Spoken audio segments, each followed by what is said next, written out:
Ciudad Angeles, pinuklat siya yung Grand Ease of Doing Business Fair.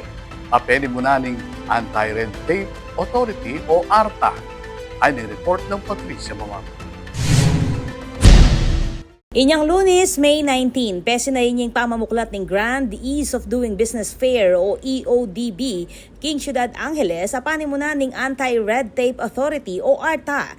Mismong Arta Secretary at Director General Attorney Ernesto Perez, ingmeni muna king pamamuklat na niti kasan metong Mayor Carmelo Pogi Lazatin Jr.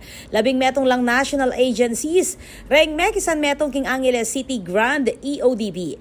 Makabuklat keti reng miyayaliwang serbisyo kalupaning ID enrollment, registration, membership verification, issuance of certificates, at access to digital platforms.